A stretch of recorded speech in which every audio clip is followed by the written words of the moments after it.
I remember the day Veronica came into our lives. It was about a year after Mom passed away.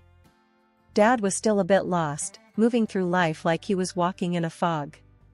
Then Veronica showed up, all smiles and sweet words. Dad thought she was a blessing. I wasn't so sure. "Hey, pumpkin," Dad said one evening, his voice a mix of excitement and nerves. "I want you to meet someone special. This is Veronica." I looked up from my coloring book, eyeing the tall woman standing beside him.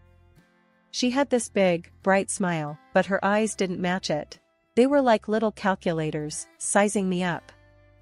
"Hello, sweetie." Veronica knelt down to my level, her voice too sugary. "I've heard so much about you. Your dad tells me you're the smartest little girl in town." I just nodded, not sure what to say. Dad looked at me, his eyes begging for approval. "Isn't she great, Dakota?" "Yeah, she's nice," I mumbled, turning back to my coloring. I wasn't good at lying, even then. The first few weeks were okay. Dad seemed happier, and Veronica tried to play the part of the caring stepmom. But then I started noticing things. Like how she'd be all nice when Dad was around, but cold and distant when it was just us. One day, she came home with a bunch of shopping bags. "I got you some new clothes, darling," she said, her voice dripping with fake kindness. "I know how fast kids your age grow." I was excited at first, until I tried them on. Everything was way too big. The sleeves hung past my hands, and the pants pulled around my feet. I looked like I was wearing someone else's clothes. "Dad, look," I said when he got home, showing him the oversized clothes. "Veronica got them for me, but they're too big." He just chuckled and ruffled my hair. "She's thinking ahead, honey. You'll grow into them. It's smart shopping." I wanted to argue, to tell him it wasn't smart, it was weird. But I didn't. I knew it would just make him sad. School became a nightmare after that. Kids can be mean, and they latched onto my baggy clothes like sharks. "Hey, Scarecrow," they'd shout as I walked by. "Where's the rest of your farm?" I tried to tell Veronica, to ask for clothes that fit. But she just waved it off. "Kids are cruel," she said, not even looking up from her magazine. "You need to toughen up." That's how it went for months. Dad was in his own world, happy with Veronica, and I was, just there. The girl with the too big clothes, and a stepmom who couldn't care less. "Veronica, can we get some clothes that fit me better?" I asked one day, trying to sound brave. "The kids at school make fun of me." She looked at me, her eyes cold. "You need to learn to be grateful," she snapped. "I'm doing my best here. You could at least try to appreciate it." I didn't know what to say to that. It felt like no matter what I did, it was wrong. I was wrong. That night, I heard them talking. Dad was saying how great Veronica was with me, how lucky we were to have her. I wanted to scream, to tell him she wasn't great, she wasn't even nice. But I didn't. I just lay there in bed, feeling small and alone, listening to them laugh and talk in the kitchen. I remember this one morning, Dad had to leave early for work. He kissed my forehead, saying, "Dakota, be good for Veronica, okay?" I nodded, though inside, I was dreading another day alone with her. As soon as the door closed, Veronica's smile vanished. "Get dressed. We're going shopping," she said, her voice sharp. In the car, I tried to make conversation. "Can we get some jeans? Maybe a few tops that fit?" She glanced at me, her eyes cold. "You'll wear what I buy, and you'll be thankful. Got it?" At the store, it was the same old story. She picked out clothes that were way too big. When I protested, she snapped, "Stop whining. You're lucky I'm spending money on you at all." Back at home, I tried to alter the clothes to fit better. Veronica caught me and lost it. "What do you think you're doing? Ruining perfectly good clothes." "I'm just trying to make them fit," I mumbled. "You're ungrateful. Do you know how many kids would kill to have a stepmom like me?" I wanted to say, "Not many, I bet." But I kept quiet. Arguing with Veronica was like talking to a brick wall. A few weeks later, she joined the school parent council. It was her new stage, and she played her part perfectly. I overheard her talking to other parents at a school event, her voice dripping with fake concern. "It's so hard, raising someone else's child," she sighed. "But I just love her like my own." The other parents ate it up. "You're such a saint," one of them said. "Taking on such a big responsibility." I felt sick listening to her. At home, it was a different story. If I left a cup on the table or forgot to make my bed, she'd go off. "Look at this mess. Your mother would be ashamed." One night, I tried to talk to Dad about it. "Veronica's different when you're not around," I said, hoping he'd listen. He shook his head, a tired look on his face. "She's doing her best, honey. You need to give her a chance." "But Dad." "No buts. She's your stepmom now. You need to respect her." It was like talking to a statue. Dad wouldn't hear a word against Veronica. I felt so alone, like I was trapped in a nightmare and couldn't wake up. Life with Veronica was like walking on eggshells, never knowing when she'd snap. I was counting down the days until I could leave for college and start my own life. But then, everything changed again.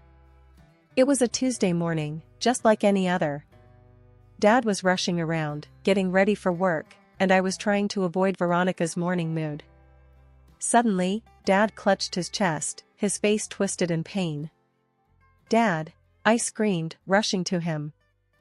Veronica came running in, her usual mask of concern back in place. "What's happening?" "I don't know, he's in pain."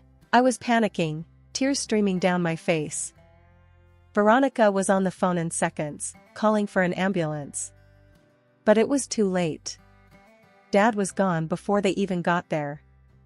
The next few days were a blur. Relatives I hadn't seen in years came pouring in, offering their condolences. Veronica was the grieving widow, perfectly playing her part. She'd cry on cue, telling everyone how much she loved Dad, how she didn't know how she'd manage without him. At the funeral, she gave a eulogy that would have won an Oscar. "He was the love of my life," she sobbed into the microphone. "And I will miss him every day." I stood there, numb, watching this performance. I wanted to shout, to tell everyone it was all an act. But I couldn't. I just stood there, feeling more alone than ever.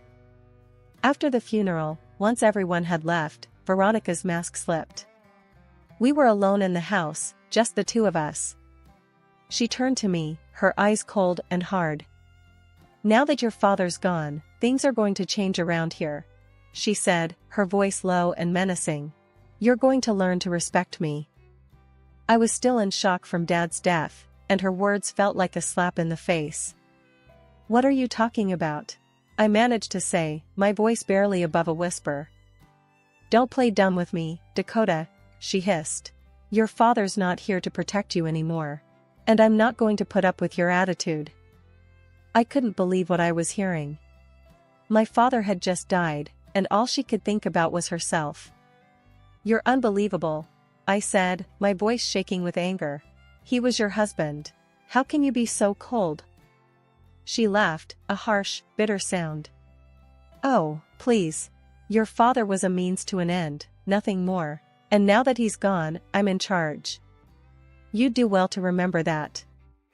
I stared at her, feeling a mix of rage and despair. She was right about one thing: Dad wasn't here to protect me anymore. I was on my own with this woman who saw me as nothing but a nuisance. Life with Veronica after Dad's death was unbearable. She turned the house into a prison, and I was the unwilling inmate. I knew I had to get out, but I didn't know how. That's when Aunt Lucy stepped in. One evening, Aunt Lucy came over. She was Dad's younger sister, a feisty woman with a no-nonsense attitude. She had heard about Dad's passing and came to see how I was doing. But when she saw the way Veronica treated me, she was furious. "This is no way to treat a child, Veronica," Aunt Lucy said, her voice stern and unwavering. Veronica just rolled her eyes. "She's not a child anymore, Lucy.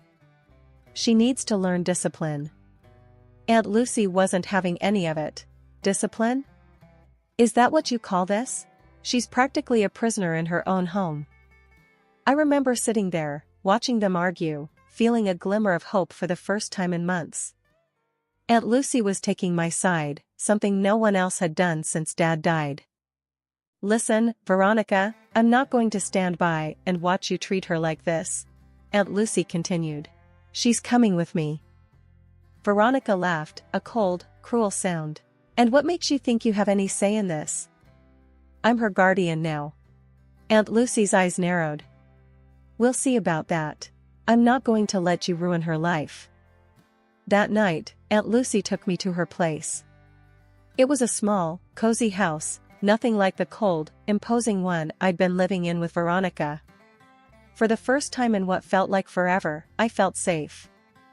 You're going to stay with me from now on, Aunt Lucy said, sitting me down at her kitchen table.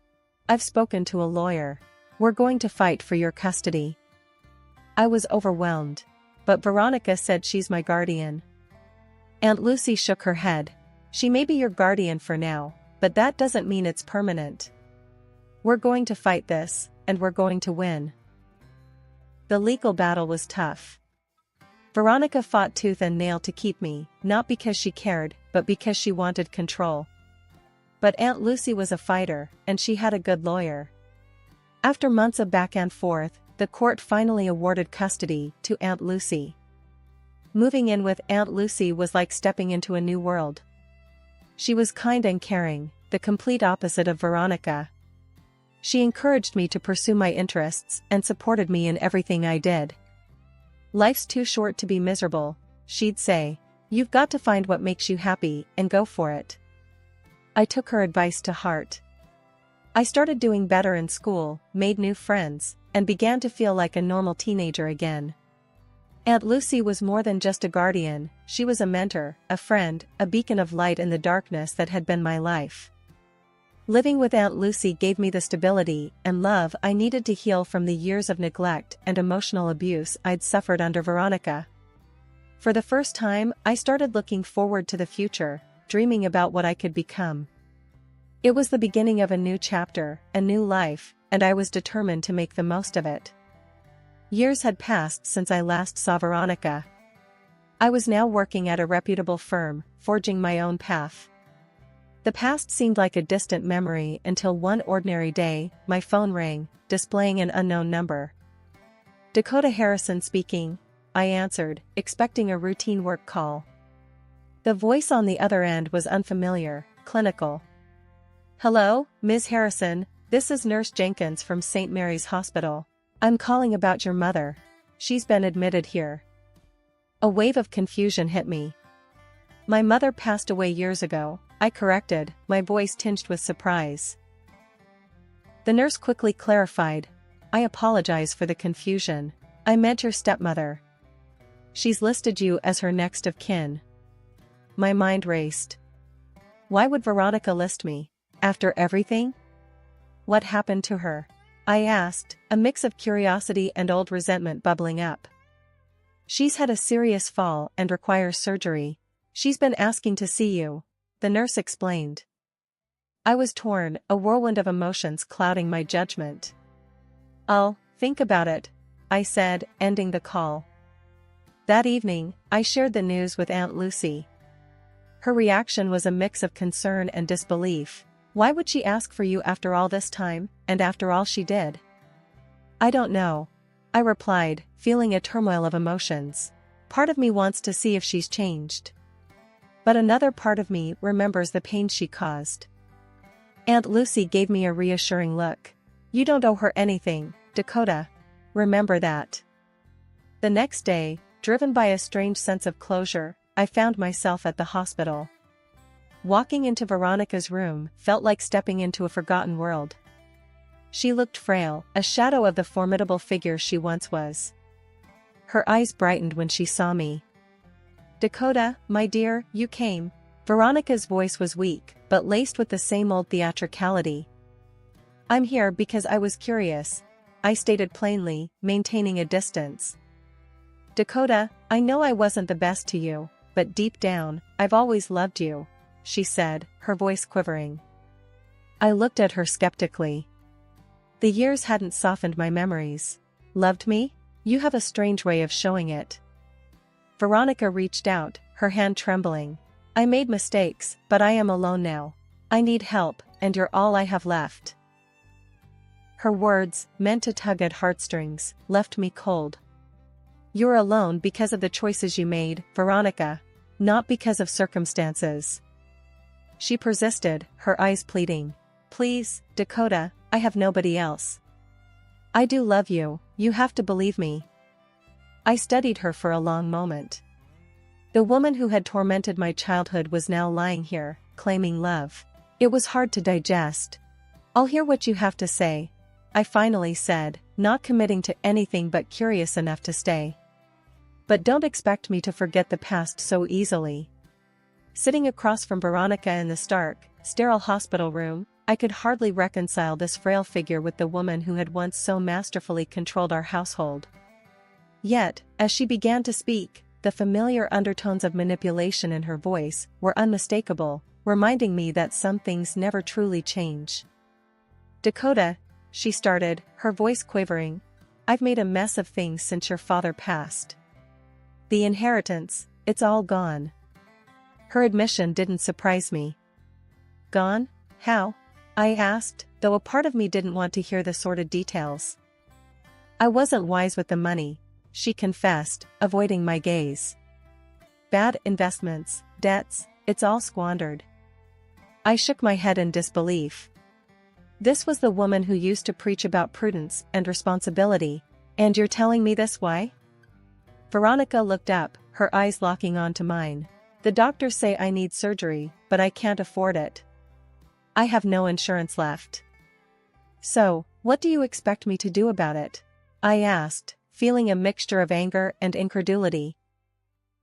"I need your help, Dakota. I need you to pay for the surgery," she said, the tone of her voice shifting from plea to expectation. I couldn't help but laugh, albeit bitterly. "After everything you've put me through, you really think I'd help you?" She tried to play the sympathy card again. "You're my family, Dakota. The only one I have." "Family?" I retorted. "You never treated me like family. Why should I start now?" Her demeanor changed then, the mask of the frail, sick woman slipping. "You owe me, Dakota. I took care of you when your father died." "You call that care? You made my life miserable," I snapped, my patience wearing thin. "Ungrateful child," she hissed, her face contorting into a scowl. "I should have thrown you out when I had the chance." "And why didn't you?" I challenged her. "Because I thought there was something in it for me," she admitted with a sneer. "But you owe me, and you're going to pay, one way or another." Her threat was as clear as it was desperate. "You're threatening me? After all these years, you still think you can control me?" "I'm not just threatening, Dakota. I'll sue you if I have to. I'll claim alimony, emotional distress, whatever it takes," she spat out, her voice filled with venom. "Go ahead and try," I shot back, standing up. "You won't get a single penny from me." She was seething with rage now. "You'll regret this, Dakota. I'll make your life hell again." After my meeting with Veronica, I was seething with anger and disbelief. I couldn't fathom her audacity, her sheer nerve. I vented to Aunt Lucy over a cup of strong coffee in her cozy kitchen. "Can you believe that woman?" I raged, slamming my mug down. "After all these years, she's still trying to control me, to squeeze me for every penny." Aunt Lucy, ever the rock, shook her head in disgust. "She's a snake, Dakota. Always has been. Thinks she can just waltz back into your life and demand money? It's ludicrous." I was pacing now, my heart racing. "She's threatening to take me to court, Lucy, for alimony, of all things." "Let her try," Aunt Lucy snorted. "She won't get a dime. You're not responsible for her mess." But Veronica was true to her word. A few weeks later, I was served with papers. She was suing me for alimony, claiming she was entitled to it after years of caring for me. It was laughable. In court, Veronica played the frail, wronged woman. "Your Honor, I took this girl in when her father passed," she said, her voice oozing fake sincerity. "I provided for her, and now she's abandoning me in my time of need." I could hardly believe the gall. When it was my turn, I stood, my hands trembling with a mix of nerves and anger. "That's a lie, Your Honor. She made my life a living hell. My aunt here has been my guardian and support for years." The judge looked over his glasses at Veronica. "Is this true, Mrs. Harrison? Were you not this girl's legal guardian?" Veronica faltered, her facade cracking. "Well, legally, no. But morally, I was her." "Morally?" I cut in, unable to contain my frustration. "There was nothing moral about the way you treated me." The judge reviewed the case, his expression stern. After considering the testimonies and the fact that Ms. Harrison's aunt was her legal guardian for the latter years, this court finds no basis for alimony. Claim dismissed. Veronica's face twisted into a mask of rage and disbelief. "This isn't over, Dakota," she spat as we left the courtroom. But it was over.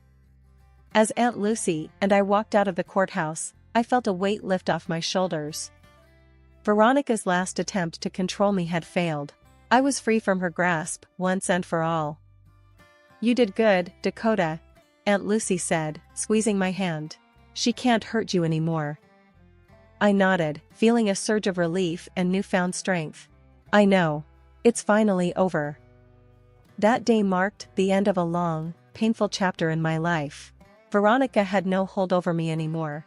I had faced her in court and won.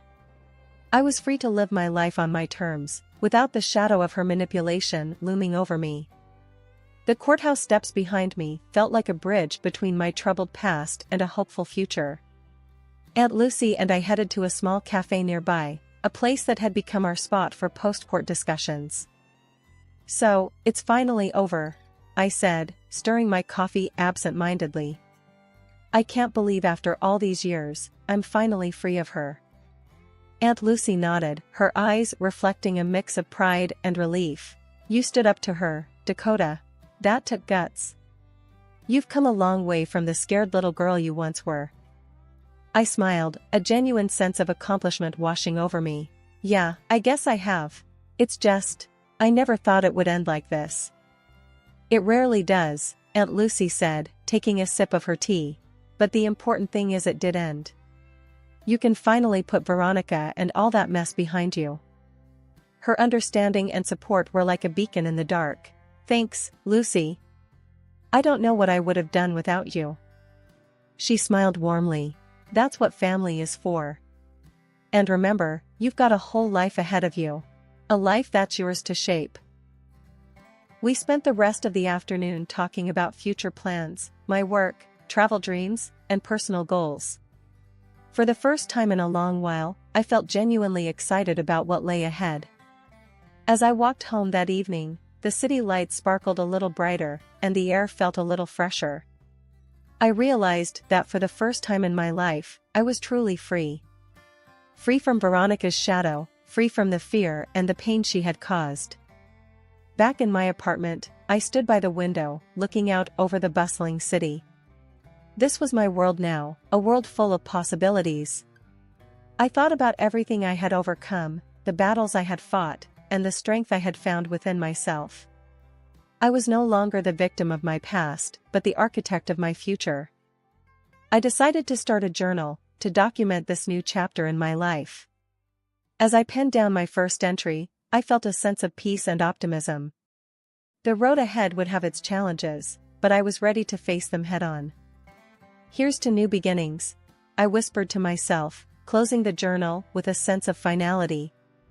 Veronica's chapter in my life was closed, but mine was just beginning. I was ready to write my own story, one filled with hope, resilience, and the freedom to be who I truly was.